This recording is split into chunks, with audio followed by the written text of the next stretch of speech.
I had just sold my biotech company Apex Biodyne for $60 million. To celebrate, I invited my only daughter, Emily, and her husband, Ryan Ford, to L'Orangerie, the most expensive restaurant in the city. I stepped away from the table to take the call confirming the wire transfer. When I turned to go back, a young waiter blocked my path. He was terrified. "Mr. Shaw," he whispered, "I saw your daughter. When your son-in-law distracted you, she took a small vial from her purse and poured a powder into your wine." My blood ran cold, but I stayed calm. I walked back to the table, accidentally knocked over a water glass, and in the confusion I switched my glass with Emily's. 15 minutes later, her eyes rolled back in her head and she collapsed. Before I tell you exactly what happened in that restaurant, let me know in the comments where you're watching from, and hit that like and subscribe button if you believe that sometimes the people closest to you are the ones you know the least. My name is Peter Shaw. I'm 68 years old, and for the last 3 years I've been a widower. That $60 million wasn't just a number. It was the result of 40 years of my life, starting in a rented garage in Palo Alto, with 2 employees and a dream. Despite the success, I never changed. I still live in the same 3-bedroom ranch house I bought with my late wife, Laura. I still drive a 7-year-old sedan. Laura, she was the smart one. She saw the world with a clarity I often lacked. And she never, not once, trusted Ryan. "He only looks at your checkbook, Peter," she'd warn me, her voice gentle but firm. "He doesn't see Emily. He sees a safety net." I'd always laugh it off. "He loves her, Laura. He's just ambitious." How wrong I was. Laura's been gone for 3 years, and her words echo in my head every time I see him. Emily and Ryan live a life I simply don't understand. They drive leased luxury cars that cost more per month than my mortgage ever did. They talk about clubs I've never heard of and vacations in places I've only seen in magazines. Ryan has some vague import-export business, but I'm a numbers man. I know he's drowning in debt. I've seen the letters mistakenly delivered to my house. My daughter, my Emily, she changed after Laura died. She grew distant, defensive, as if she were protecting him from me. But 6 months ago, when the news of the Apex Biodyne acquisition started leaking in the financial papers, they were suddenly present. "Dad, let us help you with your files. You shouldn't be handling all this paperwork alone." "Dad, are you sure your investments are set up correctly for the transition? Ryan knows a lot about this." I was so lonely, so desperate for the connection I'd lost, that I welcomed their sudden interest. I mistook their greed for affection. Tonight at L'Orangerie, that affection was suffocating. The restaurant was a palace of crystal and white linen. We were at the best table overlooking the city lights.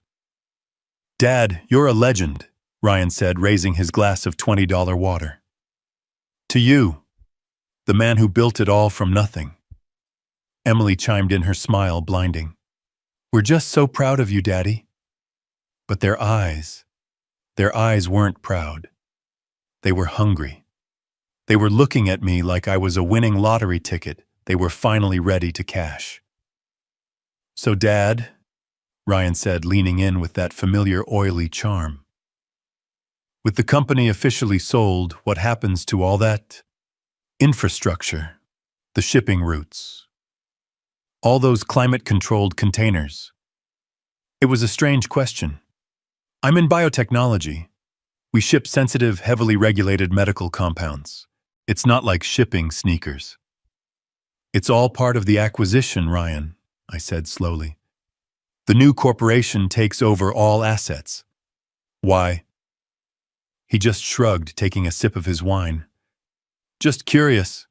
Seems like a waste of good logistics." That's when my phone vibrated. The caller ID said, "Banque Suisse," the final confirmation. I excused myself. "I have to take this." As I walked away, I saw Ryan and Emily exchange a look I couldn't decipher. A look of anticipation. I walked out into the grand, marble-floored lobby. The call was brief, professional, and life-changing. Mr. Shaw, we can confirm the $60 million has cleared.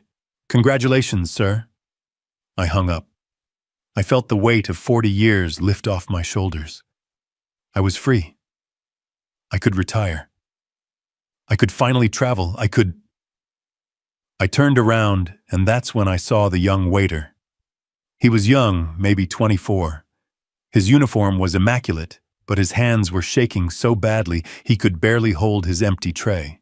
Mr. Shaw, he repeated, his voice barely a whisper. My name is Evan. I'm sorry to bother you, sir. I'm new here, but I have to tell you something.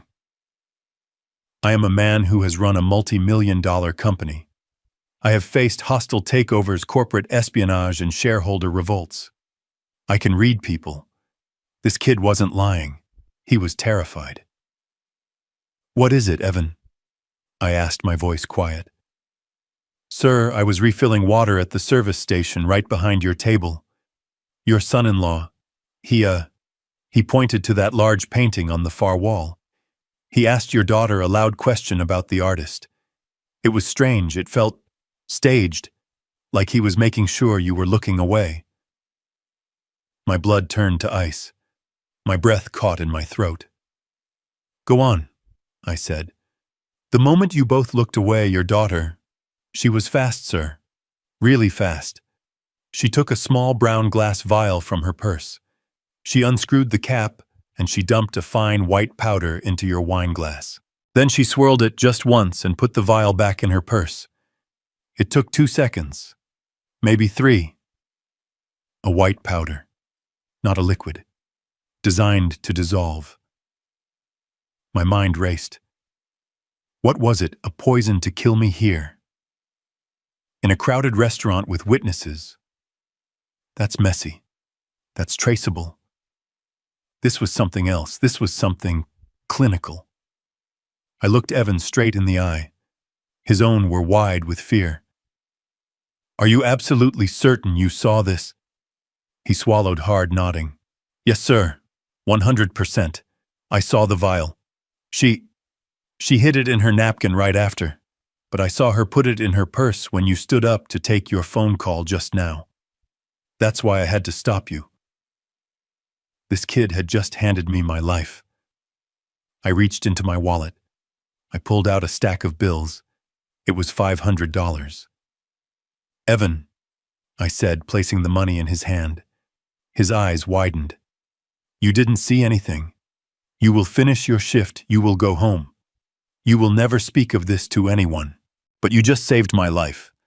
If you are ever in trouble or if you ever need a job, you call this number. I handed him my personal card, the one that doesn't say CEO on it.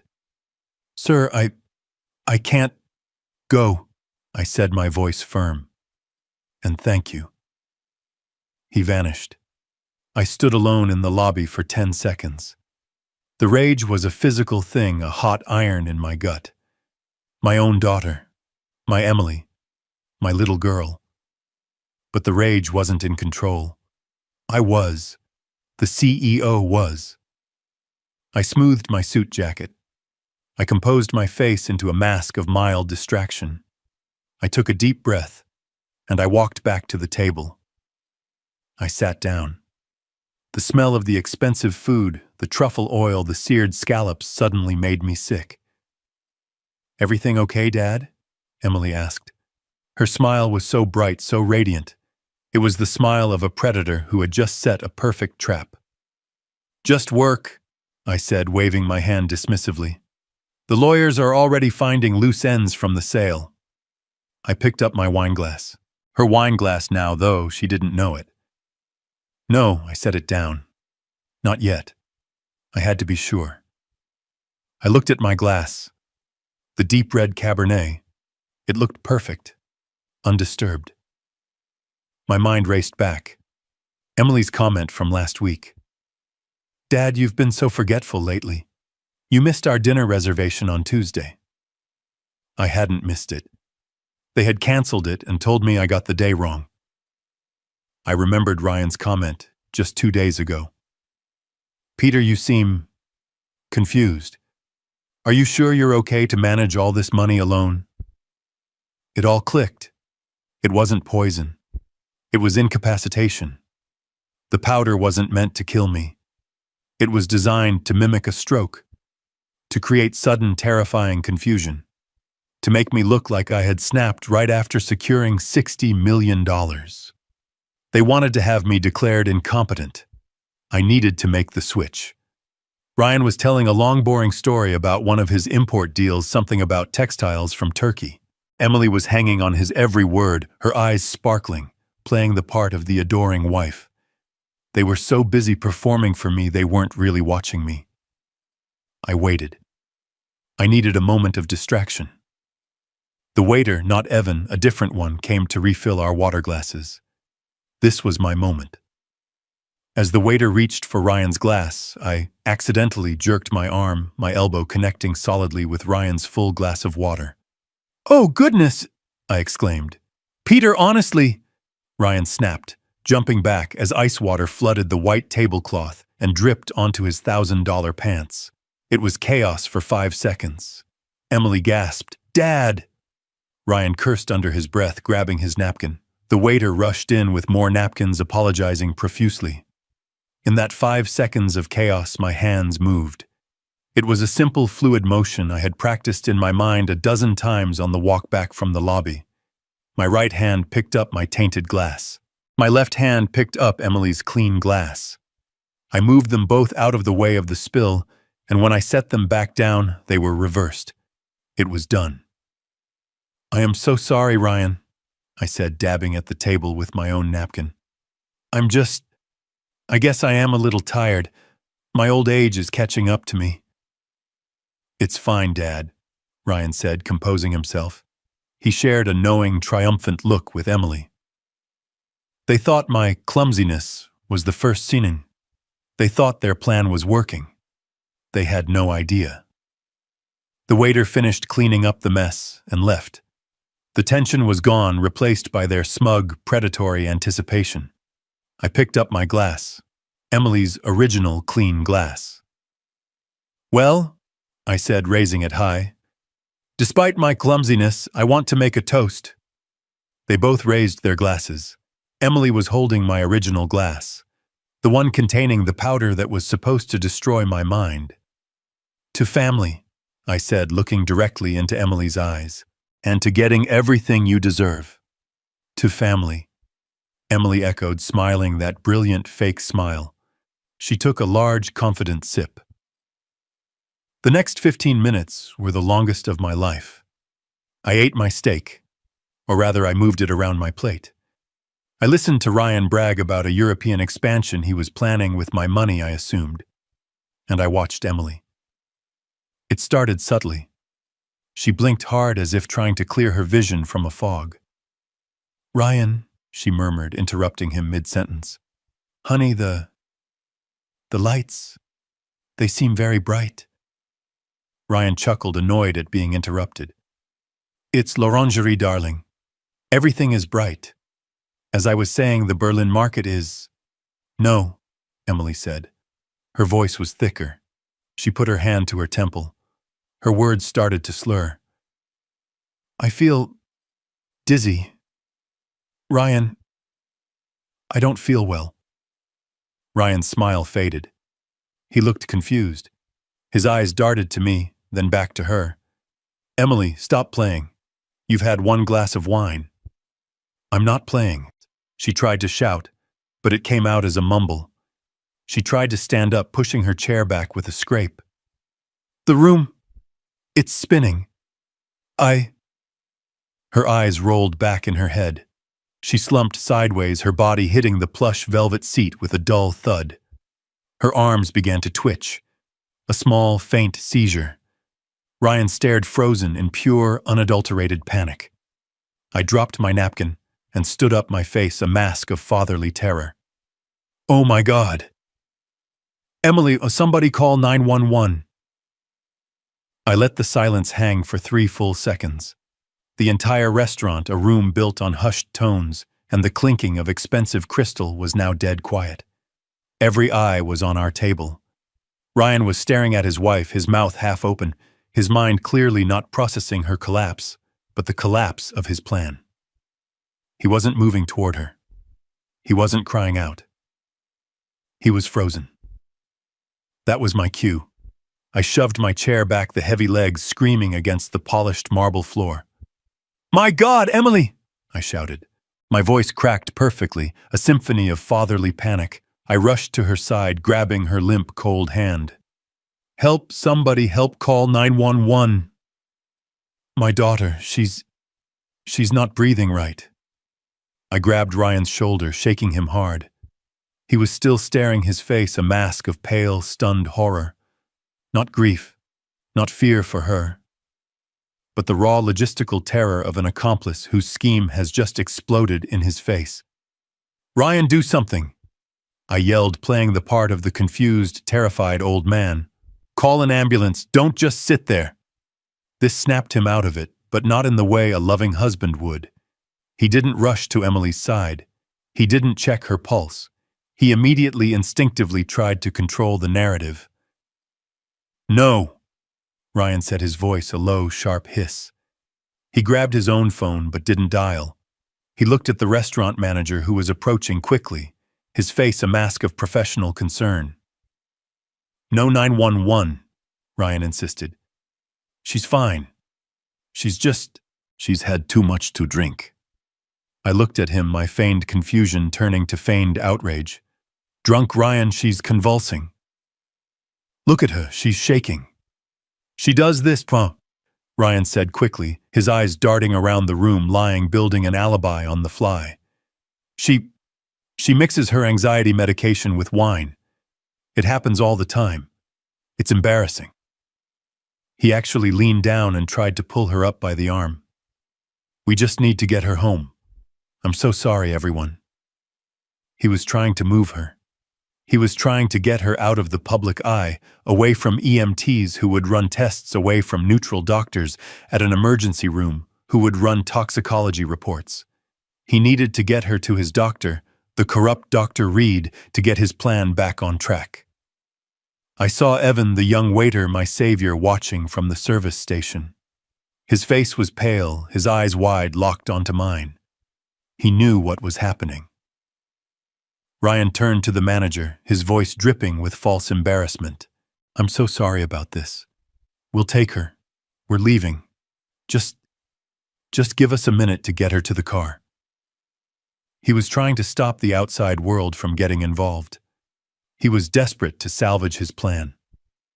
He leaned down to Emily again, but he wasn't checking her breathing. He was whispering, hissing in her ear, "Emily, get up now, stop this." I knew I had to override him. "He's in shock, though," I shouted to the manager, gesturing to Ryan. "He doesn't know what he's saying. She's not drunk. She barely touched her wine, she needs a doctor." Just as Ryan was about to physically lift Emily from the chair, Evan stepped forward, his own cell phone already pressed to his ear. "It's too late, sir," Evan said, looking past Ryan to the manager, his voice loud and clear in the silent room. "I've already called 911. They are on their way. They said not to move her under any circumstances." Ryan's head snapped toward Evan. The look in his eyes was no longer panic. It was pure, unadulterated murder. "You did what?" he spat. "You little... I told you she was fine, you're fired. You have no idea what you've just done." The manager, a tall man who was clearly not paid enough for this, stepped between them. "Mr. Ford, the waiter did the correct thing. If a guest collapses on our premises, we are legally required to call for medical assistance. Please step back." Ryan's mask of the charming, successful son-in-law was gone. He looked trapped, a cornered animal. He stared at me, his chest heaving, and I saw his mind finally putting the pieces together. The spilled water, the switched glasses, my sudden elderly clumsiness. He knew. He didn't know how I knew, but he knew I had done this. The wail of sirens cut through the night, growing closer, louder. The sound was a beautiful, terrible symphony. It was the sound of my plan working. It was the sound of justice arriving. The paramedics rushed in, pushing a gurney, their movements efficient and fast. They ignored Ryan's protests, brushing him aside. "Sir, We need you to step back. Ma'am, can you hear me? What did she take? One of them asked, shining a light in her eyes. I don't know, Ryan yelled, trying to regain control. It's her medication. She mixes it. It's for anxiety. Which medication, sir? We need a name. Ryan froze. Of course he froze. He couldn't say the name of the antipsychotic drug without incriminating himself. I don't know the name. It's just for anxiety. She keeps it in her purse. They loaded her onto the gurney. She was unconscious, her face pale and slack. For a second I felt a genuine pang of pity. She was still my daughter, my Emily. But she had made her choice the moment she uncapped that vial. The restaurant was silent. Every diner, every waiter, every busboy was watching. I followed the gurney out, hunched over, playing the part of the grieving, confused father. My baby. Oh God. Is she going to be okay? I whimpered. We reached the ambulance doors. The paramedics were loading her in. I stood on the sidewalk under the flashing red and blue lights. That's when Ryan grabbed my arm. His grip wasn't that of a panicked son-in-law. It was steel. He pulled me aside just out of earshot of the paramedics, his body blocking me from their view. His voice was no longer panicked. It was a low, venomous whisper. The voice of the man Laura had warned me about for years. What did you do? He hissed, his face inches from mine, the smell of expensive wine and rage on his breath. I let the tears well up in my eyes. I let my body tremble. I looked him right in the eye, a broken old man. Me, I whispered, my heart hammering against my ribs. Son, what did she drink? The emergency room at St. Jude's was a universe of controlled chaos. The lights were too bright, an assault on the eyes, and the air smelled of antiseptic bleach and burnt coffee. It was the smell of panic and routine all mixed together. Nurses moved like shadows, their voices calm and clipped, their faces impassive. They wheeled Emily into Trauma Bay 3, and Ryan followed them, almost tripping over his own expensive shoes. His voice was a high-pitched whine that grated on my nerves. She's allergic to shellfish, he was shouting at the intake nurse. I think she ate some bad shellfish, that's all it is. It must have been the scallops. He was already building his false narrative, seeding the lie. I hung back, playing the part I had chosen. The shocked elderly father, confused by the noise, my hands clasped in front of me, just watching. A young doctor, maybe 30 years old, pushed through the curtain. His scrubs were wrinkled, and he carried the permanent exhaustion of an ER resident, but his eyes were sharp. Sharp, intelligent, and focused. This was not the man they were expecting. This was not Dr. Reed. This was a complication. Mr. Ford, I'm Dr. Chen. I need to know exactly what your wife took. Ryan, breathless, stuck to his script. It was an allergy. Shellfish. She's terribly allergic. Just give her an EpiPen, she'll be fine. She must have had a reaction. Dr. Chen ignored him. He shone a small, bright light into Emily's unseeing eyes, one then the other. He lifted her arm. It dropped lifelessly to the gurney. He pinched the skin on her hand. Nothing. Mr. Ford. Dr. Chen said, his voice flat, cutting through Ryan's manufactured panic. This is not anaphylaxis. Her airways are clear. There is no facial or laryngeal swelling. There's no rash. Her pupils are pinpoint. This is a severe overdose. I need to run a full toxicology screen. Ryan's practiced panic turned real. He physically moved to block the doctor from Emily. No, I'm her husband. I refuse the tests. It's an allergy. You're wasting time. She just needs adrenaline. His voice was too loud now, bordering on hysterical. A nurse at the nearby station looked up, alarmed. I watched him. This was the performance of a guilty man. A man who knew exactly what was in her blood and was terrified of it being named. He wasn't trying to save his wife. He was trying to save his plan. Dr. Chen didn't flinch. He didn't raise his voice.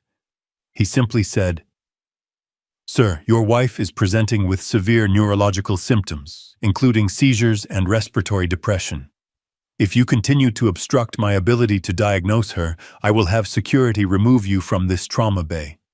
Am I clear?" Ryan's face turned a shade of purple. He looked like he wanted to hit the doctor. He was trapped. His eyes darted around the room and landed on me wide and screaming for help. "Dad! Tell him she's fine, it's just an allergy." This was my moment. I stepped forward, letting my voice tremble. I practiced this tremble in the ambulance.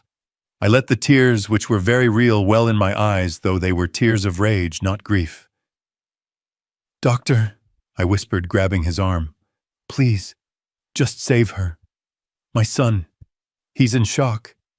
He doesn't know what he's saying. Do whatever you have to. Please just save my little girl." Dr. Chen looked at me with a flash of genuine pity. He nodded, dismissing Ryan completely. "Thank you, Mr. Shaw. We will." He turned to the nurse. "Full talk screen CBC head CT. Push Narcan just in case and get her on a saline drip. Now." Ryan was defeated. He slammed his fist against the wall, a performative act of grief for the nurses, but I knew it was the rage of failure. We were moved to the sterile gray waiting room. The chairs were hard plastic bolted to the floor. The coffee in the styrofoam cup I held tasted like acid. Ryan was pacing the length of the room, his phone pressed to his ear, whispering furiously. I saw him mouth the name Reed several times. He was trying to get his real doctor here. He was trying to intercept the results to control the narrative. But it was too late. The machine was already in motion. I just sat there under the buzzing fluorescent lights and finally let myself process it. I thought back to Laura. "He only looks at your checkbook, Peter." Her voice was so clear in my memory, a gentle warning I had dismissed as a mother being overprotective of her daughter. Men like that, she had said, they don't build things. They just take. I had been a builder my entire life, and he was a taker. I thought of Emily, my sweet, bright Emily. How had he corrupted her? How had he turned her against the father who had given her everything? The answer was simple: money. The $60 million. But the plan. It was so specific. The drug. The symptoms. It all pointed to one thing. I remembered the emails. About a week ago, I had been on Emily's laptop trying to find a family recipe for her mother's lasagna that she had supposedly saved. I had accidentally seen her inbox. There was a subject line that stuck with me: the Shaw contingency. I thought it was about a surprise party, maybe for my retirement. I smiled and closed it. Contingency. What a fool I'd been. And I remembered Ryan's questions. Not just about the shipping containers, but about me. "Dad, are you sure you're feeling okay? You seem to be forgetting things. You missed our dinner reservation on Tuesday." I hadn't missed it. They had canceled it and told me I got the day wrong. They were building a case. They were planting the seeds of my senility. This wasn't just about money. It was about control. They were going to use this drug, a drug that mimics a stroke, that causes acute confusion, that makes a 68-year-old man look senile, to have me declared incompetent. The timing was perfect. The day after my $60 million deal closed. It was brilliant. It was monstrous. An hour later, Dr. Chen returned. His face was grim. He wasn't looking at Ryan. He was looking at me. "Mr. Shaw, I'm afraid the news isn't good. The toxicology report came back. Your daughter has a massive near-lethal dose of olanzapine in her system." Ryan, who had been on the phone with what sounded like his lawyer, froze. "Olan? What? I've never heard of it." "Olanzapine," Dr. Chen said, his voice sharp and precise. "It's a very potent antipsychotic medication. We use it to treat schizophrenia, severe bipolar disorder. It is not anxiety medication. It is not something you mix with wine. A dose this high, frankly, I'm required to notify the police. This looks like an attempted suicide, or something else. Ryan started sputtering.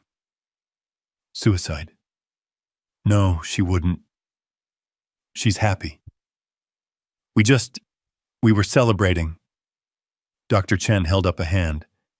I need to explain the symptoms to you, sir. In a healthy individual, a massive dose like this doesn't just cause seizures. It mimics the symptoms of acute rapid-onset dementia. It causes confusion, slurred speech, psychosis, and neurological damage that can look identical to a severe stroke. And there it was. The final disgusting piece of the puzzle. It wasn't just any drug. It was the perfect drug. A drug that wouldn't just make me sick. It would make me look crazy. They weren't just trying to hurt me. They were trying to erase me. To legally erase my mind, my identity, my signature. They were going to have me committed. They were going to put me in a home, take control of my $60 million, and leave me to rot in a diaper drooling into my soup while they lived on my life's work. Ryan was staring at the doctor, his face ashen. He finally understood that the doctor wasn't just diagnosing Emily. He was describing the very weapon they had chosen. The plan was in ruins. Is she going to be okay? Ryan stammered his act as a loving husband returning, but it was too late. His voice was hollow. We're pumping her stomach and administering the antidote, Dr. Chen said coolly. She'll be very sick for a few days, and she will be placed under a 72-hour psychiatric hold, as is protocol. But yes, physically, she should recover. Dr. Chen looked at me, his eyes full of pity.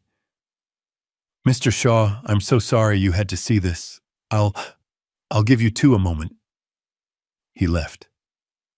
The silence in the waiting room was heavy, broken only by the sound of Ryan's ragged breathing. He knew. He knew that I knew. He looked at me, his eyes no longer full of rage, but of a new dawning terror. And the war had just begun. Ryan's composure was a cheap suit, and it was ripping at the seams. He collapsed onto one of the hard plastic chairs in the waiting room, but he couldn't sit still. He was vibrating with a toxic energy. He was a cornered rat, and he was getting desperate. I knew my part to play. I slumped into a chair across from him, burying my face in my hands. I let my shoulders shake, mimicking the sobs of a broken old man. I was crying, but not for Emily. I was crying for the daughter I had already lost, the one who had tried to chemically erase my mind. Dad, Ryan's voice was sharp, suspicious. Are you okay? I looked up, letting him see the tears I knew were staining my face. I don't understand, Ryan. Antipsychotics? Why would she have that? Does my daughter have schizophrenia? Have you been hiding this from me? It was the perfect question. It gave him an escape route, a lie he could build on. He seized it. I didn't want to tell you like this, Dad, he said, his voice dropping into a fake, compassionate whisper. We've been struggling. She's been seeing a doctor. Dr. Reed. She must have confused her bottles. She must have taken the wrong dose. Dr. Reed. The first piece of the puzzle. I filed the name away. Oh, God, I whimpered. My poor girl, and Dr. Chen said the police. Why the police, Ryan? He's an idiot. Ryan snapped, his mask slipping. He doesn't understand. He's just a resident. He's overreacting. I'll handle it. I'm calling Dr. Reed right now. He'll come down here and straighten this all out. He'll explain. Yes, I said, my voice trembling. Yes, please, son. Call him. I need some air. I think I'm going to be sick. I staggered to my feet, hunched over, and pushed my way through the double doors leading to the main corridor. I didn't go to the bathroom. I didn't go outside. I hid in a small alcove by the vending machines, just out of sight of the waiting room doors, but close enough to hear. Ryan must have thought I was gone. He burst out of the waiting room a second later, his phone already to his ear. He was pacing, his voice a venomous whisper that echoed in the sterile hallway. "Reed, it's me. The plan is a disaster. She drank it. Emily drank it." He stopped listening, his free hand tearing at his hair. "I don't know how the old man... He must have... I don't know. It doesn't matter. He's here acting all confused and broken, but... Reed, he's here. He's not the one who took the drug." Another pause. Ryan's face was contorted with rage. "Yes, she's stable, but they ran a tox screen. They know it's olanzapine. They're talking about a psych hold, police reports. This is falling apart." He was practically vibrating now. He slammed his fist against the cinder block wall. "What do we do?" "The hearing is at 8 a.m. That's in 5 hours. How are we supposed to get a conservatorship over him? If he's the picture of health and she's the one in the psych ward, 8 a.m., the second piece of the puzzle. Dr. Reed, an 8 a.m. hearing." "No," Ryan suddenly yelled into the phone. "No, you listen to me. You're in this just as deep as I am. Your gambling debts aren't my problem. You were paid to handle the medical side, so you handle it. You get down to this hospital. You tell them Dr. Chen is an idiot. You tell them you're her primary physician. You tell them she's unstable, that she's a suicide risk, that she's been stealing his medication. I don't care what you say, just fix this. And you'd better be ready to testify at 8 a.m. He hung up, breathing like he'd just run a marathon.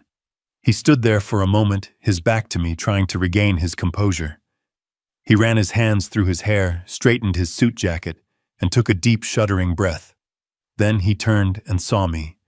He froze. His face went completely white. He had no idea how long I'd been standing there. "Dad," he stammered. I was just... I didn't let him finish. I stumbled forward, my hand on my heart. "Ryan, I heard you yelling. What's happening? Who is Reed?" What did he mean, fix this? Ryan's mind was racing. I could see the gears turning, the lies forming. He put his arm around my shoulder, his grip too tight, guiding me back toward the waiting room. His fake, comforting son persona was back, but it was cracked, desperate.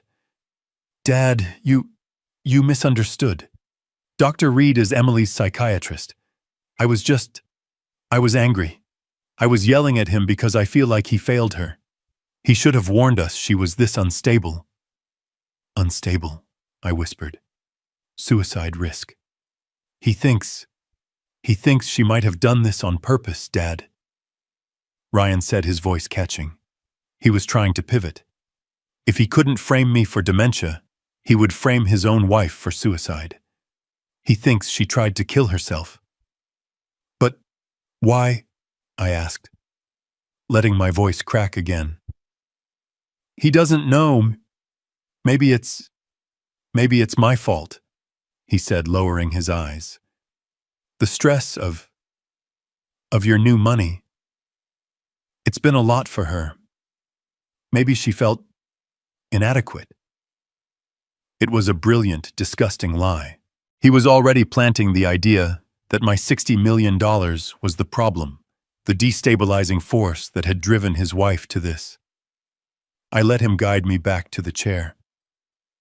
I need to go home, son," I whispered. This is too much. My heart, I can't be here. Will you be okay?" Relief washed over his face. The last thing he wanted was me here asking questions, being seen by doctors who weren't on his payroll. "Yes, Dad. Of course," he said, his voice dripping with false concern. "You go home. Get some rest. You look terrible. I'll stay here. I'll handle everything with Dr. Reed when he gets here. I'll call you as soon as I know more." He practically pushed me toward the exit. "Take a cab. I'll pay for it." "Okay, son. Okay." I walked out of the hospital, a frail old man trembling, devastated. The act held until the automatic doors slid shut behind me. The second the night air hit my face, my back straightened. The trembling stopped. The grief vanished, replaced by a cold, hard focus. It was 3 a.m. I got in a cab. 52 Crooked Creek Lane, I told the driver, my address. But as we drove, I leaned forward. Actually, driver, can you take me to my daughter's house first? 47 Willow Crest Drive. I need to pick up a few things for her. He nodded and changed course. Emily and Ryan lived in a new-build mansion that my $60 million hadn't paid for. Yet. I knew they kept a spare key under the pot of a dead fern by the back door. Ryan thought he was clever. I just thought he was lazy. The house was dark. I let myself in, my heart pounding, not with fear, but with adrenaline. I knew exactly where to go. The home office. I sat down at Emily's sleek white desk. I turned on her laptop. No password. Another sign of their arrogance. They never believed I was a threat. I opened her email. It didn't take long. I didn't need to search for conspiracy. I just searched for the name Ryan had so kindly provided. Reed. The chain popped up. Dozens of emails between Emily Ryan and a Dr. A. Reed. I read them, and with every word my blood ran colder. From Ryan Ford to Dr. A. Reed. Subject: the Shaw contingency. Reed, he's becoming a problem. He's questioning things. He's asking about the shipping manifests. The sale of the company is a disaster for us. We need to accelerate the timeline. From Dr. A. Reed to Ryan Ford. Subject: the Shaw contingency. The risk is high. A forced psychiatric hold needs a precipitating event. You can't just say he's confused. He needs to be confused. I've prescribed the olanzapine under a false name. The dosage I recommended will induce acute psychosis and symptoms mimicking a stroke within 20 minutes of ingestion. From Emily Shaw Ford to Ryan Ford. Dr. A. Reed, subject: the Shaw contingency. I'll do it at the celebration dinner. He'll be distracted.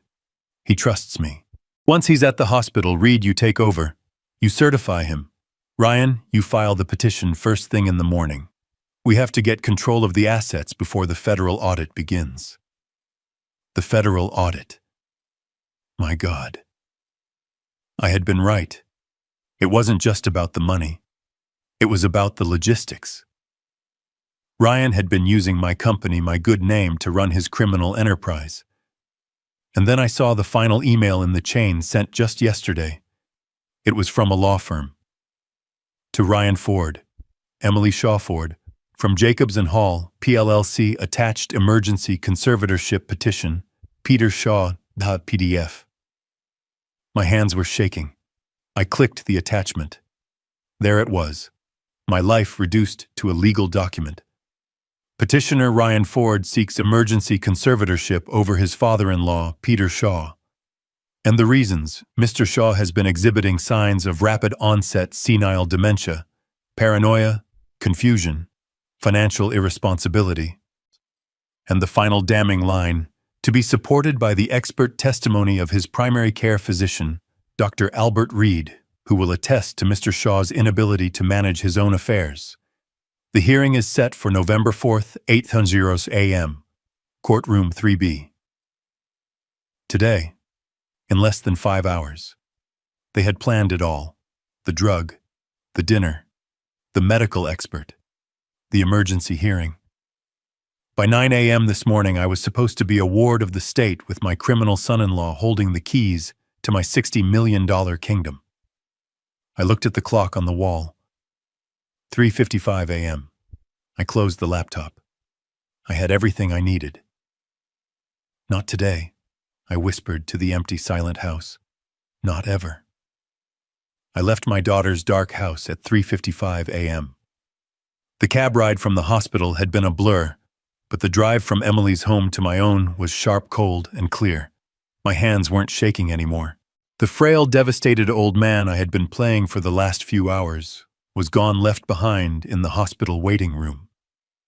The man driving my sedan now was Peter Shaw, the CEO. The man who had built a $60 million company from nothing.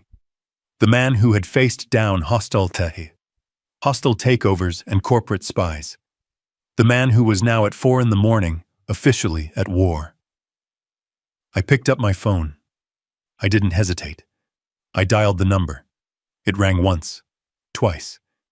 "This had better be a matter of national security, Peter." A deep, gravelly voice answered. "Right," I said, my voice steady, cutting through the silence of the empty streets. "Wake up.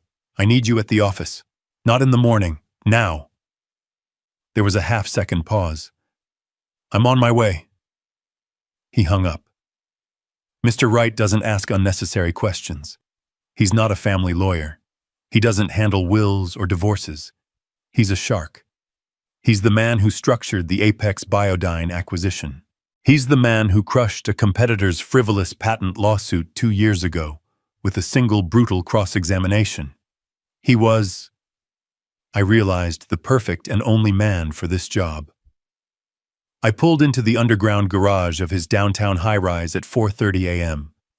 The city was a ghost town wrapped in fog. I took the private elevator straight to the penthouse floor.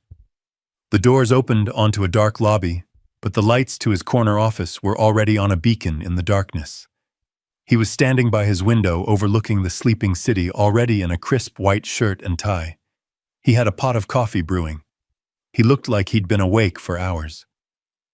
"Peter," he said, not turning around, "you look like you've seen a ghost." I walked in and sat in one of the leather chairs opposite his massive desk. "Worse, right. I've seen a monster. 2 of them. And one of them is my own daughter." For the next 30 minutes, I told him everything. I didn't cry. I didn't raise my voice. I gave him a CEO's report, cold, factual, chronological. The $60 million celebration. The waiter, Evan, and his warning. The switched glasses. The collapse. The ER. Dr. Chen's honest diagnosis. Olanzapine, an antipsychotic. Ryan's immediate panicked attempt to cover it up, to blame an allergy. Wright listened, his face an impassive mask, his fingers steepled. He just nodded, absorbing every detail. "And then," I said, "Ryan made his first mistake. He named their doctor, a Dr. Reed. He thought I was a grieving, confused old man, so he talked right in front of me." I repeated the phone call I'd overheard in the hospital corridor. "Reed, the plan is a disaster. She drank it. The hearing is at 8 a.m. You have to fix this." Wright's eyes narrowed. "A hearing 8 a.m. What hearing?" "That," I said, "is the second thing." I took a deep breath. While Ryan was arguing with the nurses, I went to Emily's side to comfort her. Her purse was on the gurney. She was unconscious. I reached into my suit pocket. I pulled out the small brown glass vial still inside the napkin I'd wrapped it in. I placed it gently on his polished mahogany desk. There were still a few grains of powder at the bottom. I found this in her purse. And then I went to their house. "You broke in?" Wright asked, not with judgment, but with curiosity. "I used the spare key they forgot I had. I checked her laptop. I searched your name, Reed." Wright's impassive mask finally cracked. A slow, cold smile spread across his face. "Peter, you old fox." She saved it all, right. The entire conspiracy. An email chain called the Shaw Contingency. Emails between her, Ryan, and this Dr. Reed. He prescribed the drug. He advised them on the dosage. He was going to be their expert medical witness. Witness for what? Wright asked, though he already knew. I leaned forward. "A hearing. This morning. 8 a.m. Courtroom 3B. I forwarded you the email with the attachment. It was an emergency petition for a conservatorship. My conservatorship." Wright swiveled in his chair, his computer screen lighting up his face. He read the email, then opened the PDF. I heard him let out a low whistle. My God. Rapid onset senile dementia, paranoia, financial irresponsibility, a danger to himself and his assets. He looked up at me, his eyes now sharp, all business. They were going to have you drugged, declared incompetent, and committed all in the space of 12 hours. And Ryan would have full control of all $60 million before the market even opened. He stood up. The shark was in the water. "Peter, we are going to destroy them," he said, his voice a low growl. He began to pace. "This isn't just family fraud. This is conspiracy to commit aggravated assault. This is medical malpractice. This is perjury. This is beautiful in the most disgusting way." He picked up his phone. He didn't dial. He hit a single speed dial button. "Peterson," he barked into the receiver. "It's right. Wake up." He didn't wait for a reply. "I need a full workup. A doctor. Name is Albert Reed. R-E-E-D. I need to know everything. Bank accounts, debts, medical board citations, mistresses, parking tickets. I want to know what brand of toothpaste he uses. And I need it. Not now. I needed it 30 minutes ago." He hung up. He looked at me. "Okay. They have a hearing at 8 a.m. We'll be there.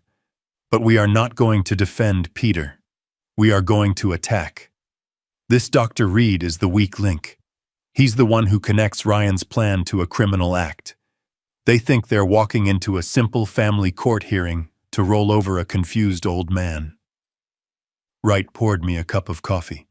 His hand was perfectly steady. "They have no idea," he said, a grim smile on his face, "that they're actually walking into their own execution." It was 5:15 in the morning.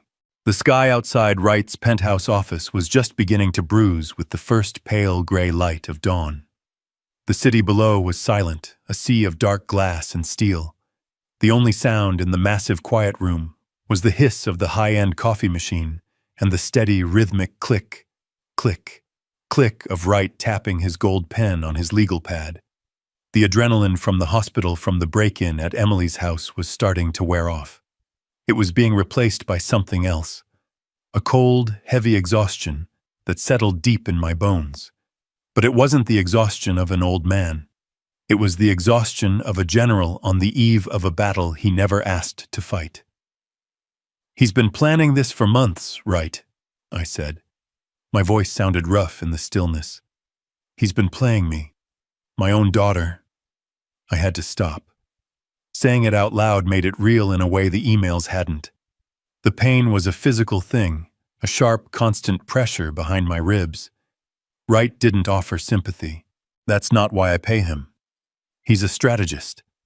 He poured me another cup of coffee, black and strong enough to strip paint. "Grief makes people blind, Peter," he said, his voice a low gravel. "They counted on you being the grieving husband. They miscalculated. They didn't count on you still being the CEO." He was right. They saw Dad. They saw the old man in the worn cardigan, who missed his wife. They forgot who had built the company they were so desperate to steal. They forgot that I didn't get to where I am by being naive. I had just been naive about them. "I should have listened," I murmured, staring into the black coffee. "God, I should have listened to Laura." Wright looked up from his notes. His eyes were sharp. "Laura, what did she know? She saw him."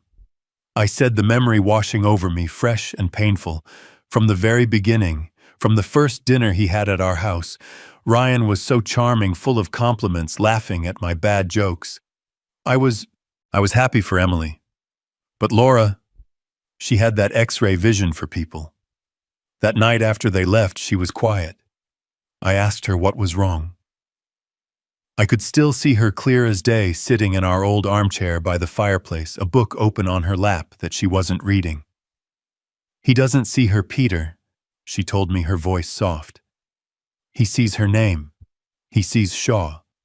He sees Apex Biodyne." I told her she was being cynical. I told her Emily was in love and happy, and that was all that mattered. She tried again. I continued, my voice growing thick. About a year later, Ryan had just lost a major investment. $20,000 of their money or so, he said. Emily came to me crying, humiliated. Of course I wrote the check. I thought I was helping my daughter. That night Laura was furious. Not at me, at him. I looked at Wright, the shame of that memory hot on my face. She said, "He's a taker, Peter. He only looks at your checkbook. He's a parasite. And he's teaching our daughter how to be one too." We had the biggest fight of our 40-year marriage.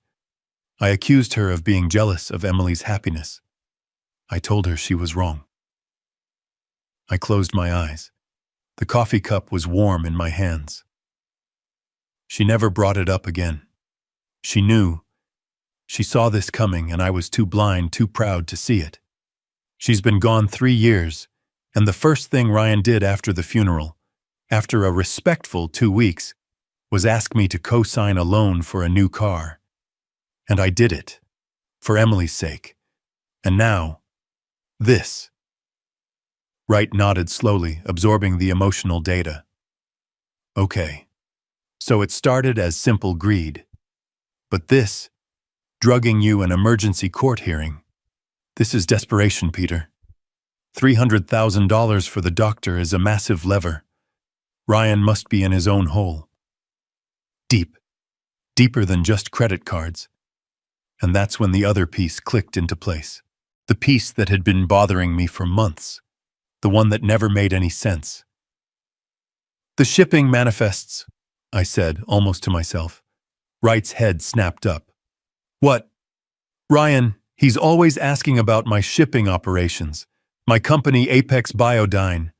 We ship highly controlled biological compounds, genetic samples, experimental pharmaceuticals. They move in climate-controlled, GPS-tracked containers. It's a logistics nightmare heavily monitored by the FDA, the DEA, you name it. It's the most secure and most boring part of my business." "And he was interested in it?" Wright asked.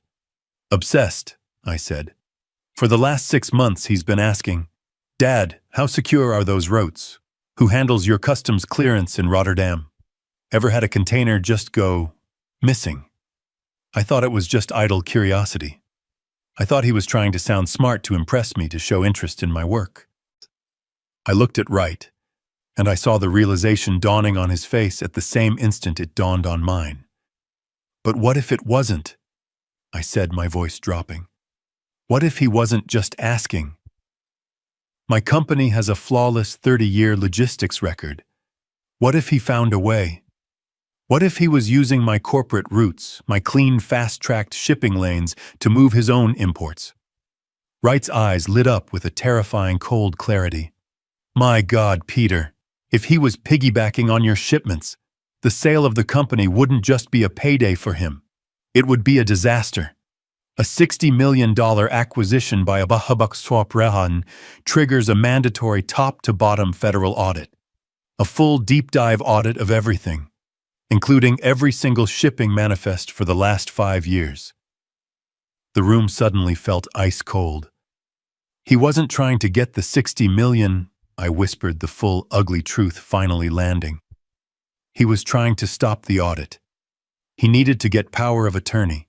He needed to get control of the company before the sale finalized so he could bury the evidence of his own crimes." Before Wright could even respond, the private line on his desk buzzed. It was a harsh, slicing sound in the 6 a.m. stillness. He snatched it up. "Peterson, talk to me." He listened. His face, already grim, darkened.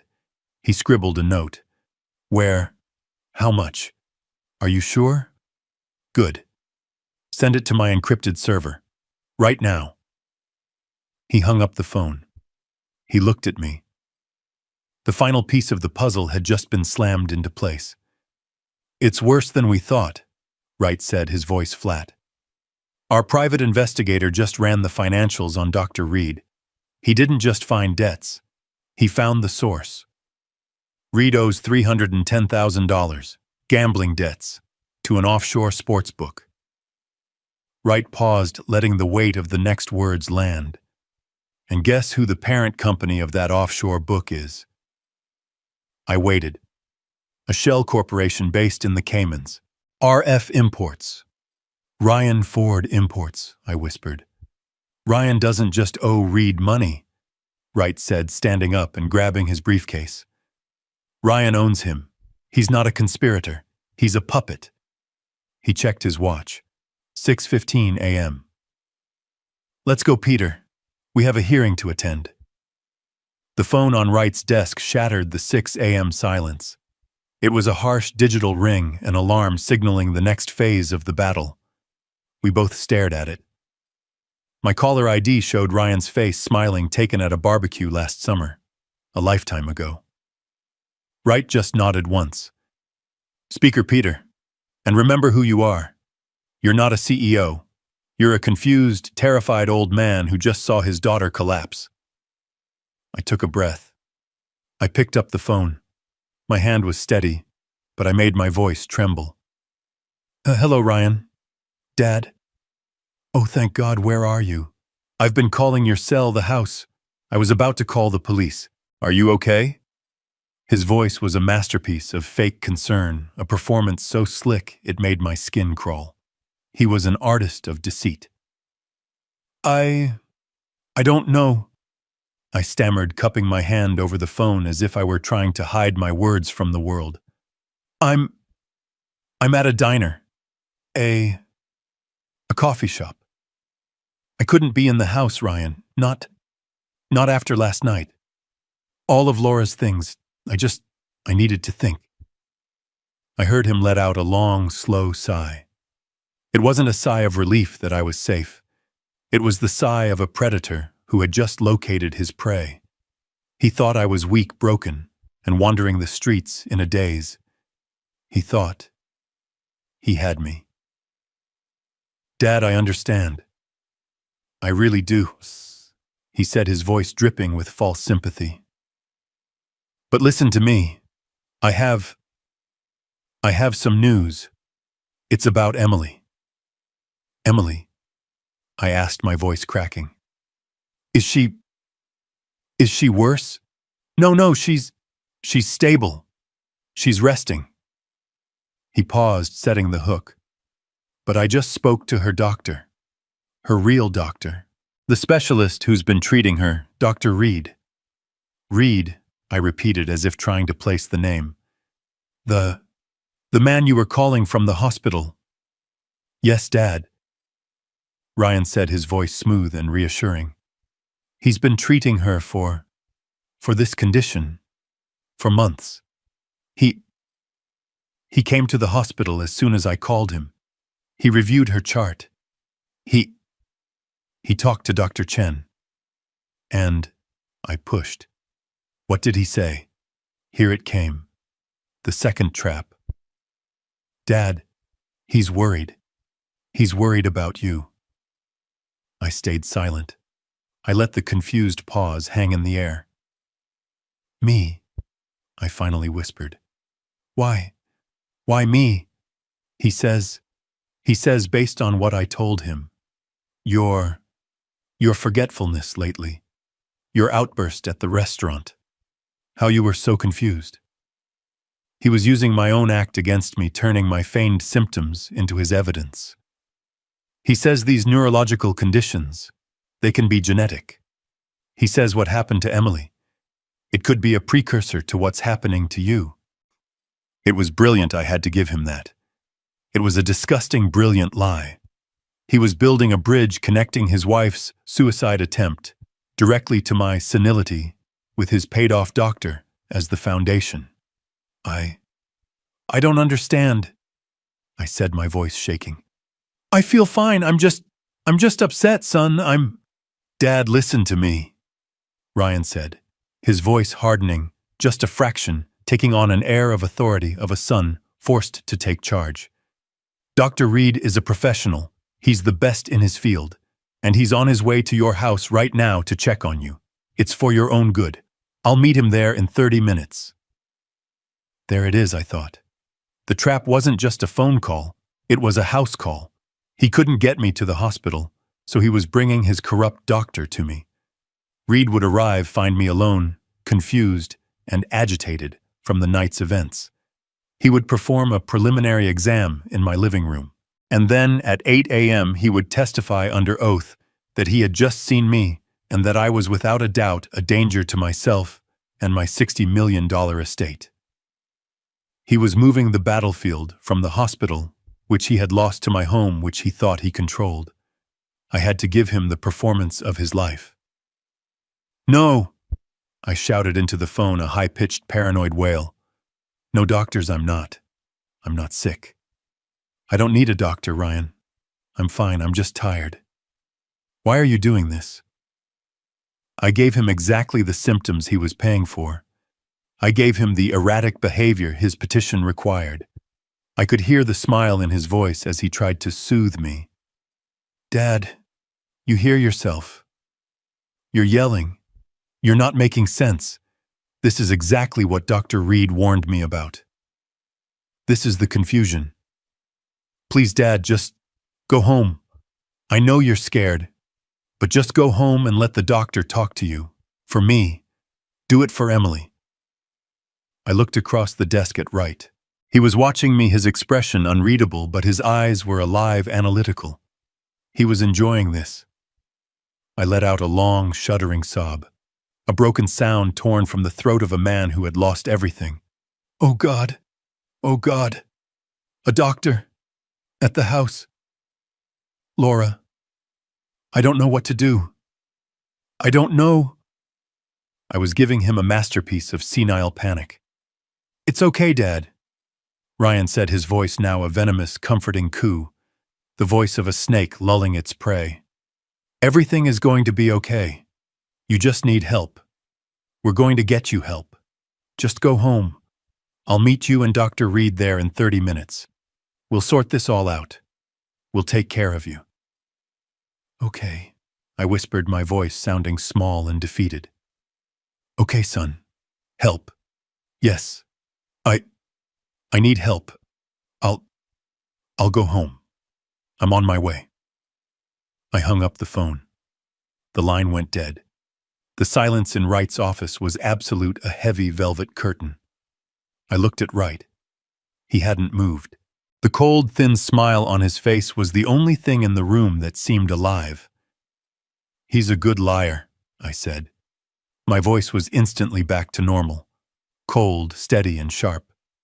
"He's a desperate liar," Wright corrected, standing up and closing his briefcase with a heavy final click.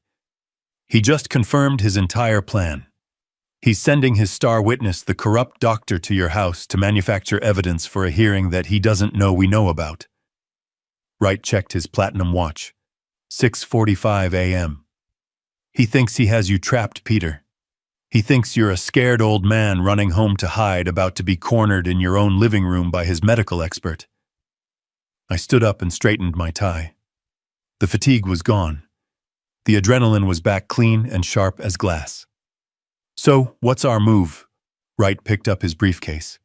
He walked to the door and held it open for me, the lights of the empty hallway gleaming on the marble floor. "A good trap," Wright said, his smile all teeth. "Let them go to your house.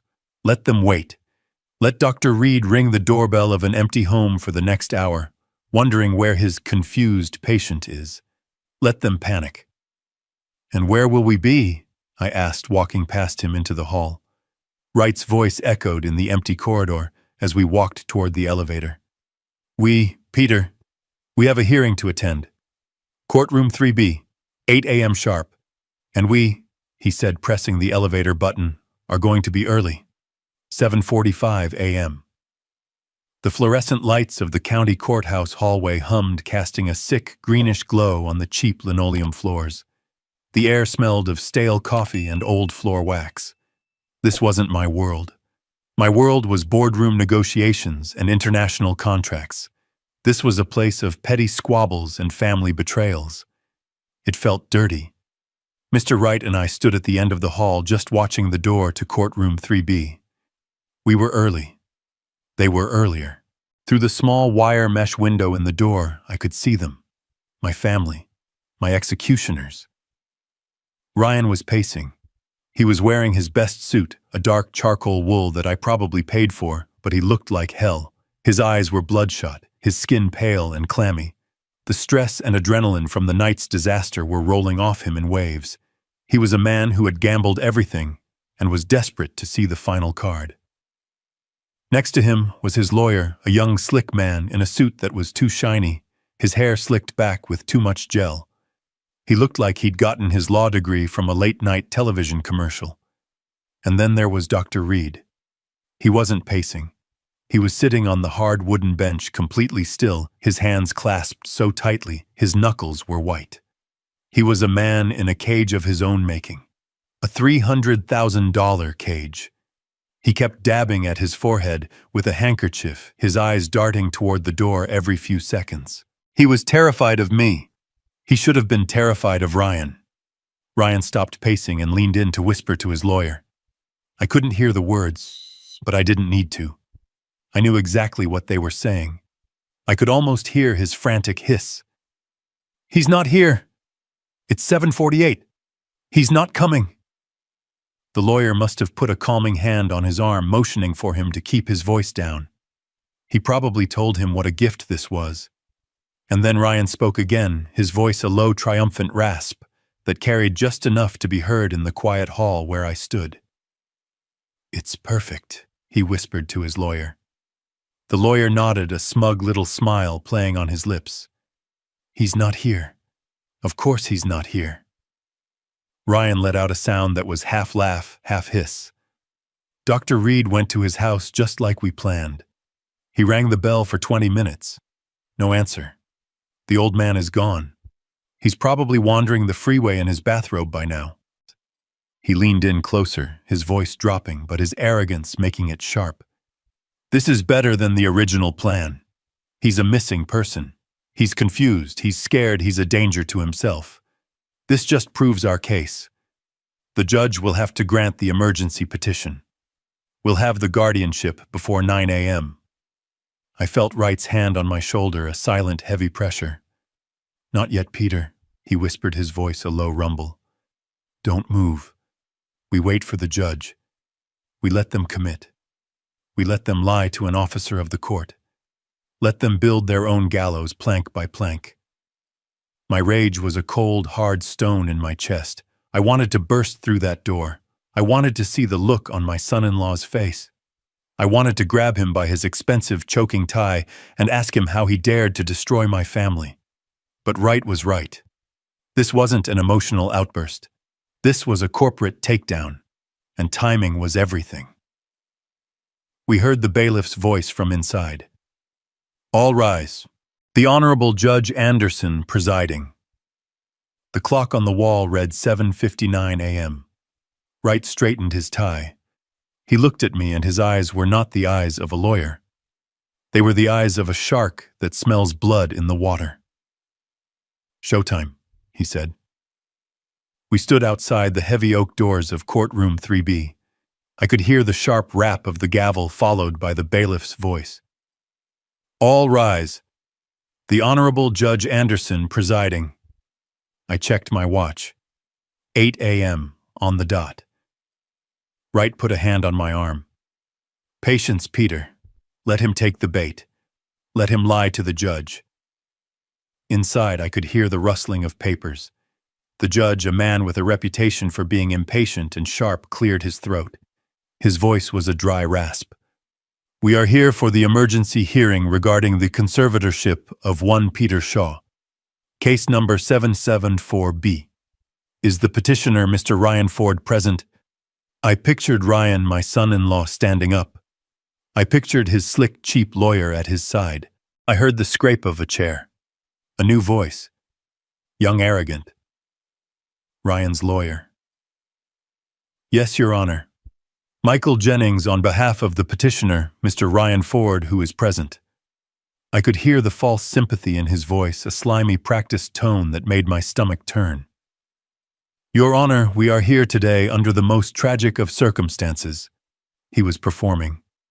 My client, Mr. Ford, and his wife, Emily, Mr. Shaw's daughter, have been desperately trying to manage what can only be described as a catastrophic and rapid mental decline in Mr. Shaw. I closed my eyes. Catastrophic. Rapid. The keywords from their email. We had hoped to manage this privately, Your Honor. Jennings continued, his voice dripping with fake sorrow. But last night, a terrible incident occurred. Mr. Shaw, in a fit of severe paranoia and confusion, violently attacked his own daughter at a public restaurant. I heard a gasp from someone in the small gallery, probably a clerk. He caused a massive scene, Jennings said, his voice rising. And then he fled. Fled, Mr. Jennings? The judge asked, his voice sharp. He fled, Your Honor. He is as of this moment missing. Ryan's lawyer was playing it perfectly. He was painting me as a violent, senile old man, a danger to himself and others. My client, Mr. Ford, is beside himself with worry. He and his wife's primary physician, Dr. Albert Reed, who is present in court today ready to testify, rushed to Mr. Shaw's home this morning to conduct a wellness check. They found the house empty. Mr. Shaw is gone. He's in the wind, with access to $60 million that he in his current state is incapable of managing. We fear he is a danger to himself. The lawyer let that sink in. We are here today to respectfully ask the court to grant an emergency guardianship to my client, Mr. Ford, so he can protect his father-in-law from himself, secure his assets, and get him the medical help he so desperately needs. The silence that followed was heavy, respectful. The lawyer had painted a devastating picture. I could hear the judge clear his throat, probably preparing to sign the order. He must have seen this a dozen times. A family struggling with an elderly relative who had lost his mind. A very serious allegation, Mr. Jennings, the judge's voice began. Given the assets involved and the fact that Mr. Shaw is missing, that was our cue. Wright didn't knock. He simply pushed the heavy oak door open. The thud of the door swinging on its hinges echoed in the suddenly silent courtroom. It was the loudest sound I'd ever heard. I apologize for our tardiness, Your Honor. Wright's voice was a low-pitched cannon. It filled the room, a voice of absolute power and control. It seems my client and I were given slightly incorrect information about the timing of this hearing. We stepped inside. Me first. Wright at my shoulder. I was not in a bathrobe. I was not confused. I was wearing my $5,000 custom-tailored Zegna suit, the one I had bought specifically for the Apex acquisition party. My hair was combed, my shoes were shined, my mind was a steel trap. I looked directly at Ryan. The color drained from his face. It didn't just go pale. It went a waxy, translucent white, the color of old candle wax. His jaw dropped open, a wet, ugly, gaping hole. He looked like he had just seen his own ghost. His lawyer Jennings spun around, his own smug expression frozen, then shattering like a cheap mirror. But my favorite reaction, was Dr. Reed. He was sitting in the front row. When he saw me, he made a small, involuntary sound, a gasp, a hiccup of pure, gated terror. He physically shrank. He looked at Ryan, his eyes wide, screaming, "You said he was confused! You said he was missing!" I walked calmly to the defense table and sat down, placing my briefcase on the floor. Wright sat next to me. We looked like we owned the place. We did. Mr. Jennings, the judge said, clearly trying to catch up. You said your client's father-in-law was missing. Ryan's lawyer was stammering. He couldn't form a word. He just pointed a shaking finger at me. But he, Your Honor, Wright said, standing up smoothly. My name is Harrison Wright. I am Mr. Peter Shaw's legal counsel. And my client, Mr. Shaw, is right here. He is not confused. He is not missing. And he most certainly did not attack his daughter. He is, however, the victim of a depraved and criminal conspiracy, and we are here to address it. Ryan made a noise like a man being strangled. He sank into his chair, his eyes locked on mine. The look of triumph was gone. The arrogance was gone. All that was left was the raw, primal fear of a man who knew he had just been checkmated. Ryan's lawyer, Jennings, looked like he had been physically struck. His mouth was opening and closing, but no sound was coming out. He stared at me, then at his client, then at the judge, his cheap, shiny suit suddenly looking like a Halloween costume.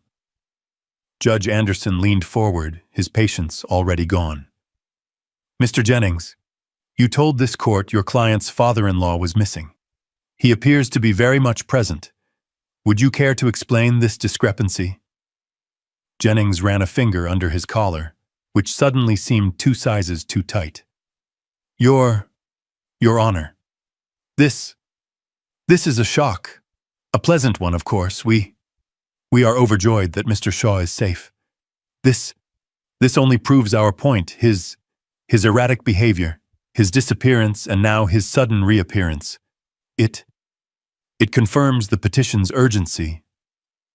He was trying to spin my arrival as more evidence of my insanity. The audacity was breathtaking. We would like to call our first witness, Jennings stammered, shuffling his papers. A man who can speak directly to Mr. Shaw's deteriorating mental state. We call Dr. Albert Reed.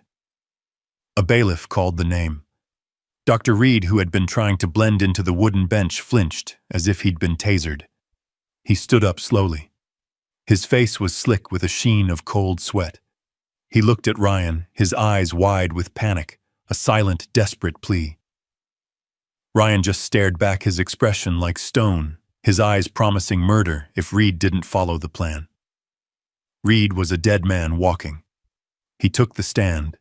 He was sworn in. His hand was shaking so badly he could barely keep it on the Bible. Dr. Reed, Jennings began finding his footing again. You are Mr. Peter Shaw's primary care physician, is that correct? Reed cleared his throat. Yes. I have been consulting with him. Yes. And in your professional medical opinion, Doctor, what is Mr. Shaw's current mental state? This was it. Reed had to commit. He looked at me just for a second, then quickly looked away, focusing on a spot on the back wall. Mr. Shaw, Peter, he is in a state of severe decline, Reed said, his voice a reedy, practiced monotone. He is exhibiting classic signs of rapid onset dementia, paranoia, severe memory loss, agitation. He is deeply confused. In your opinion, is he capable of managing his own affairs? Absolutely not. Reed said, the lie coming easier now. He is a danger to himself. He is incapable of understanding complex financial matters, like, say, the $60 million sale of a company. He would be highly susceptible to outside influence. Thank you, Doctor. No further. Just a moment. Mr. Wright's voice cut through the room like a steel blade. He stood up, not with aggression, but with a kind of lethal, polite curiosity. I have a few questions for the doctor, Your Honor. Judge Anderson nodded. Counselor. Wright walked toward the witness stand. He was smiling. It was the most terrifying smile I had ever seen. Dr. Reed, good morning. Harrison Wright, counsel for Mr. Shaw. You've painted a very grim picture. You say you are Mr. Shaw's primary care physician. Yes. I have been overseeing his case. I see. That's fascinating, Wright said, pulling out a small file. Because I have Mr. Shaw's complete medical history right here going back 20 years. His actual primary care physician, a Dr. Aris Patel, has been seeing him for 2 decades, and his last physical 3 months ago declared him to be in perfect health for a man his age. Your name, Dr. Reed, doesn't appear, not once. So, let me rephrase. When did you begin overseeing his case? Reed was cornered. It was a private consultation, at his son-in-law's request. Mr. Ford was concerned. Ah, Mr. Ford was concerned. I see. And when was this private consultation? I visited him at his home several times. You visited him, Wright said, raising an eyebrow. At his home house calls. How very old-fashioned. And when was the last time you saw him? Reed saw his opening. He took it. This morning I went to his home this morning at Mr. Ford's request. He was deeply agitated. He was confused. He fled the house. He was yelling. It confirmed all my fears. So you saw him this morning? At his home? Wright asked. Yes, around 7 a.m. That's remarkable, Wright said, his voice full of fake admiration. Truly incredible. Because at 7 a.m. Dr. Reed, Mr. Shaw was sitting in my office in my presence, perfectly calm, drinking coffee and preparing for this very hearing. So I ask you again, doctor, who exactly did you see this morning? The blood drained from Reed's face. He was caught in a direct, verifiable lie. I must have mistaken the time. It was yesterday. Let's move on, Wright said, waving a dismissive hand. Let's talk about your finances, doctor. You mentioned you were concerned about Mr. Shaw's. Are you concerned about your own? Jennings, Ryan's lawyer, jumped to his feet. Objection, relevance, Your Honor. It is entirely relevant, Your Honor, Wright boomed. It speaks directly to this witness's motive and credibility. Overruled, the judge snapped. Answer the question, doctor. Reed was pale. I don't see what my personal finances... Don't you? Wright walked to a legal easel and placed a large document on it. It was a bank statement. Do you recognize this account, doctor? It's an offshore account, in the Cayman Islands. Your name. That's private. Not anymore, Wright said.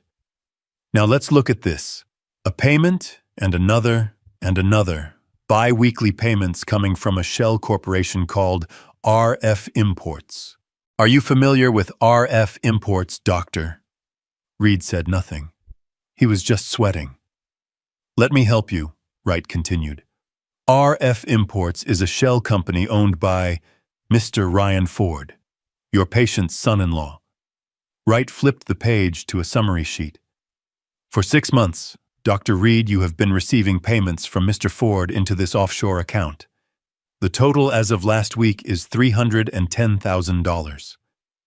The courtroom was absolutely silent. Ryan looked like he was going to vomit. So, Dr. Wright's voice dropped to a quiet, lethal growl. I have 2 questions for you. First, is $300,000 your standard fee for treating senile paranoia? Reed just shook his head, mute. Second, Wright said, moving closer. My investigator found that this account is directly linked to several online sports betting sites. Is it true, Dr. Reed, that you are over $300,000 in debt to Mr. Ryan Ford's personal bookie? Reed broke. It wasn't a slow crumble. It was a complete shattering implosion. He let out a strangled sob. He owned me, he shrieked, the words tearing out of him. He owned my debt. He said he'd ruin me. He said he'd report me to the medical board. He told me the old man was already confused. He said it would be easy. He was sobbing now, a pathetic, broken man. He said he just needed a medical opinion to protect his family. He gave me the vial. He told me what to say. It was all him. He planned it all. He forced me. He collapsed forward, burying his face in his hands, his whole body shaking. The judge stared aghast. The stenographer's fingers were flying. Ryan's lawyer, Jennings, slowly sat down his case, his career evaporating before his eyes. And Ryan just sat there, frozen, his mask of sanity completely gone, his eyes wide and empty. He had lost, and he knew it. Dr. Reed's confession hung in the air, thick and toxic. The man was sobbing on the witness stand, a grotesque puddle of a human being. But Ryan Ford wasn't finished. He wasn't going to go down that easily. He leaped from his chair, his face a mask of purple, twisted rage. He pointed a shaking finger, not at Reed, but at me. He's lying, Ryan shrieked, his voice cracking. The doctor is lying. He's in on it with him. My father-in-law is the crazy one. He poisoned his own daughter. That's what happened. He attacked Emily at the restaurant. He's senile. He's violent. Arrest him. He was unraveling. It was a desperate, chaotic attempt to throw mud in every direction, hoping some of it would stick. His own lawyer Jennings just sat there, his head in his hands, having completely given up. The courtroom was in chaos. The bailiff was shouting for order. Judge Anderson slammed his gavel, the sharp crack cutting through the noise. "Silence, silence in this courtroom." The room settled. The judge looked at the sobbing wreck of Dr. Reed. He looked at the screaming, frantic Ryan Ford. And then he looked at me. I was the only one in the room who was perfectly calm. I was just sitting there, my hands folded on the table. "Mr. Shaw," Judge Anderson said, his voice low and heavy, "you have sat here and listened to some extraordinary accusations. The petition before me says you are incompetent. The witness says he was paid to lie about it. And your son-in-law now accuses you of attempting to murder your own daughter. Do you have anything you would like to say?" This was it, the moment. Mr. Wright placed a reassuring hand on my arm. I stood up slowly. I buttoned my suit jacket. I turned not just to the judge, but to the small, stunned audience. "Yes, Your Honor, I do." My voice was calm. It was the voice of a CEO, not a victim. "The truth," I said, "is always simpler than the lies, and the truth is this." I looked at Ryan. His eyes were wide, burning with hate. "My daughter Emily did try to drug me last night. That is true. She poured a powder into my wineglass. A powder that Dr. Reed here," I nodded at the sobbing doctor, so kindly provided. "A drug designed to make me appear confused, paranoid, and senile." I paused, letting the room absorb it. "But she made a mistake. She drank the wrong glass." A collective gasp went up from the gallery. Judge Anderson's eyes widened. "That," I continued, "is the what, but the why. The why is so much more interesting, and it has everything to do with my son-in-law." I turned my full attention to Ryan. "Your Honor, my son-in-law Ryan Ford orchestrated this entire thing, but his motives were misunderstood, even by me until 6 o'clock this morning." I saw a flicker of new fear in Ryan's eyes. The fear of the unknown. He didn't do this just to get his hands on my $60 million. He did it because he was desperate. I let the word hang in the air. "You see, for the last year, Mr. Ford has been asking me strange questions about my company. Not about profits, not about stock options, about logistics, about my shipping containers. The ones we use to ship highly controlled biological compounds all over the world." Ryan's face went from white to a sickly greenish gray. He knew where I was going. "I thought he was just curious," I said. "But he wasn't. He was using me.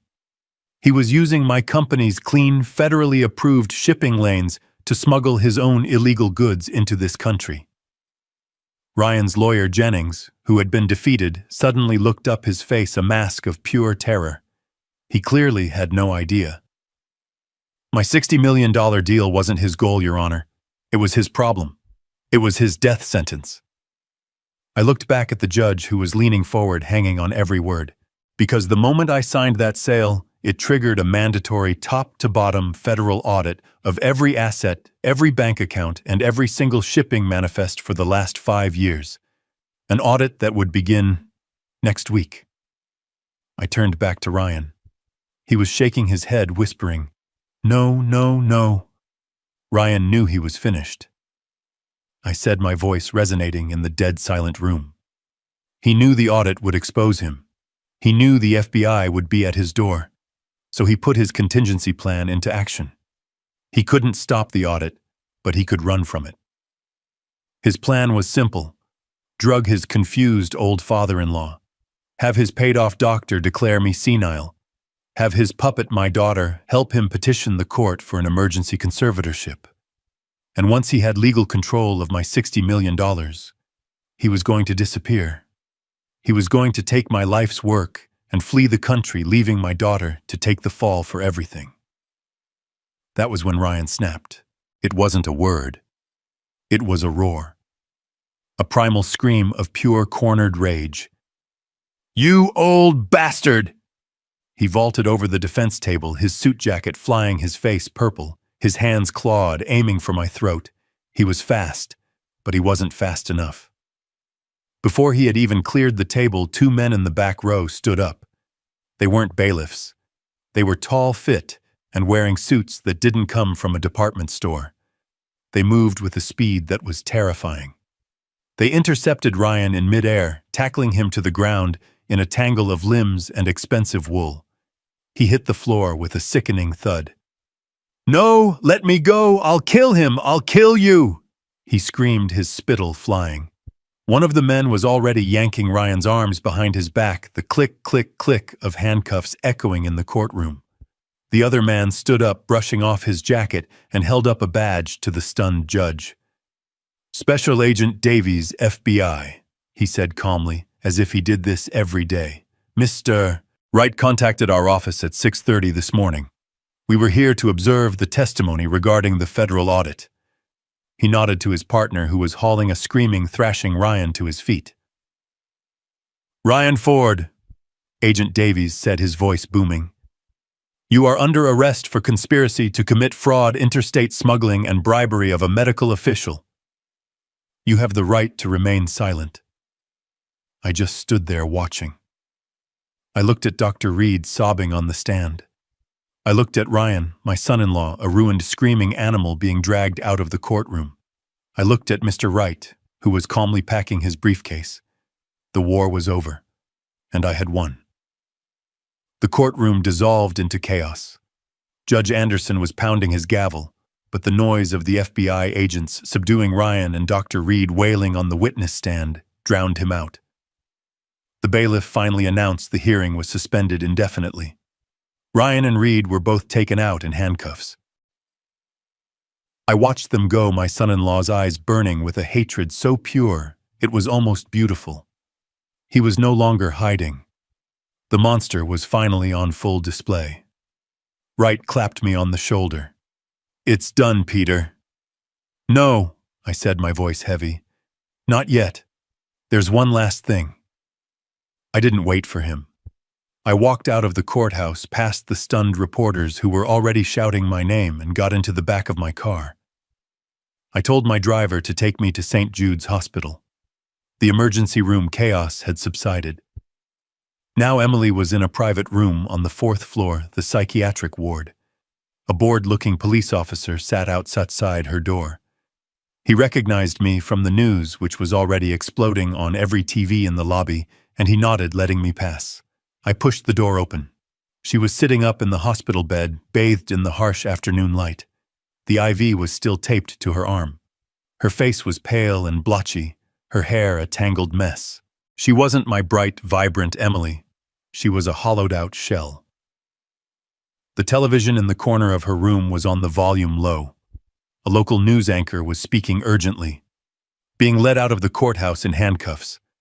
Ryan Ford, son-in-law of billionaire philanthropist Peter Shaw, has been arrested on federal smuggling and fraud charges. They were showing the footage. The video of Ryan tackling me, of the FBI agents taking him down. Emily was watching, her whole body shaking, silent tears streaming down her face, creating dark, wet patches on the thin hospital gown. She looked up as I entered. Her eyes were wide, not with guilt, but with the terror of being caught. "Dad," she whispered, her voice a broken croak. "Dad, what happened? I just woke up. I saw this on the news. Ryan, what did they do to him?" She was lying. Even now, after everything, her first instinct was to lie, to play the victim, to pretend she was just a confused, innocent bystander in the wreckage of the life she had helped destroy. I didn't raise my voice. I didn't yell. I felt nothing but a profound, bone-deep tiredness. The rage was gone, burned away in the courtroom. All that was left was the ash. I walked to the window and stood looking down at the city traffic. "They arrested him, Emily," I said, my voice flat. But why?" she sobbed, clutching the thin hospital blanket. Smuggling fraud. I don't understand. Dad, I didn't know. I swear I didn't know he was doing any of that. I just thought. I turned to look at her. Her beautiful face, so much like her mother's, was twisted into a mask of deceit. And for the first time I saw her clearly. Not as my daughter, but as his accomplice. You knew, Emily, I said. My voice was quiet, but it cut through her fake sobs like a razor. She stopped crying, her breath hitching. What? You knew, I repeated, walking closer to the bed. You didn't know about the smuggling. I'll give you that. He was probably smart enough to keep you out of that part. But you knew about the rest. No, Dad, You knew you were going to drug me, I said, my voice unyielding. You knew you were going to a hearing this morning to have me declared insane. You knew Dr. Reed was a fraud. You knew you were helping your husband steal $60 million from your father. You knew that. She stared at me, her eyes wide with panic. The lies were gone. Only the truth remained. You chose him, Emily, I said, the weariness washing over me. I spent 40 years building a life for us, for you. He spent 6 months whispering poison in your ear. And you chose him. You chose the money. It wasn't like that, she pleaded, the tears now real. He convinced me. He said you were losing it. He said you were going to lose the money. He said it was the only way to protect you. And you believed him, I asked. You believed the man who couldn't hold a job over the father who gave you the world. You believed him so much that you were the one who held the vial. You were the one who poured it into my glass. She had no answer. She just crumpled, folding in on herself. Her sobs now the raw, ugly sound of true despair, the sound of a person who had lost everything. I stood there for a long time watching my daughter cry. I had won. I had protected my legacy. I had exposed the criminals. But I had lost my little girl. I had lost her years ago and just hadn't been willing to see it. He's gone, Emily, I said finally, my voice void of emotion. And the woman who tried to drug me, she's gone too. I don't know who you are anymore. Emily's breath hitched, and her eyes, which had been dull, were now wide with a new kind of terror. The realization of what she had done and what it meant was finally crashing down on her. Jail, she whispered, her voice trembling. Oh my God, Dad. Ryan, Dr. Reed, the conspiracy. I'll go to jail. I'll lose everything. She started to sob, the desperate, ugly cries of someone who had just lost the entire world. I watched her for a long, cold moment. I felt nothing. No pity, no anger, just a finality. I was no longer her father. I was her new reality. No, I said.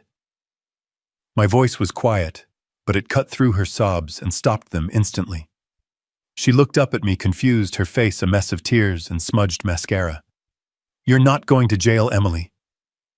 I walked over to the chair by her bed and sat down. I wasn't the broken old man anymore. I was the man who had just closed a $60 million deal, and I was now structuring my next one. I am going to use my money, I said, all of it to fix this. I am going to hire the best legal team in the country. They will argue that you were a victim of coercion, that you were manipulated by your husband, that you suffered from a temporary mental break. They will keep you out of prison. I saw a small, pathetic flicker of hope light up in her eyes. Dad, I am also, I continued, going to pay for you to go to the best rehabilitation facility in the country. Not for drugs, Emily, for your character. You are going to spend months, maybe years, in therapy learning about accountability ethics and the consequences of your actions. Her hope grew. She was seeing a way out. She was seeing the safety net. Oh, Dad, thank you. I'll do anything. But, I said, And that one word, that simple word, sucked all the air out of the room. Her smile froze. But, I repeated, leaning forward, the $60 million is now in a trust. My trust. I am the sole administrator. You will never see a single cent of it. You will not have an allowance. You will not have a credit card. You will not have a new car. The lawyers and the doctors will be paid directly by me. Her face fell. But what about? You will not inherit anything, Emily. Not until you are a different person. Not until I decide you are.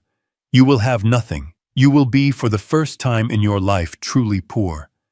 She stared at me, uncomprehending. But how? How will I live? How will I eat? I smiled.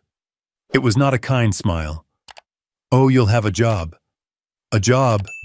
Yes. You'll be working.